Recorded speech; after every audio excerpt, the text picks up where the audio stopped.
রাতে হাসেম আলী এক দারুণ স্বপ্ন দেখল। পরের দিন সকালে সে সেই স্বপ্ন নিয়ে কাদের শেখের কাছে উত্তেজিত হয়ে ছুটে গেল। হাসেম আলী উচ্ছ্বসিত, কিরে কাদের, জানিস কাল রাতে কি দেখেছি? কাদের শেখ বিরক্ত হয়ে, আবার কি দেখলি? নিশ্চয়ই তোর ভিখারির বাটি ভরে সোনা হয়ে গেছে, তাই তো? হাসেম আলী আরে না রে, আমি স্বপ্নে দেখলাম আমি আর তুই বসে আছি আর আমাদের সামনে এক বিশাল রান্না করা মুরগির ঠ্যাং। কি সুস্বাদু! আমি ঠ্যাংটা ধরার আগেই ঘুম ভেঙে গেল।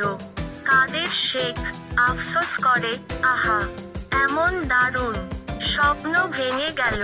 তুই একটা বোকা, যখন দেখলি ঘুম ভাঙছে তখন তুই মুরগির ঠ্যাংটা ধরে আমার দিকে ছুঁড়ে দিবি তো, অন্তত আমি স্বপ্নে সেটা খেতে পারতাম।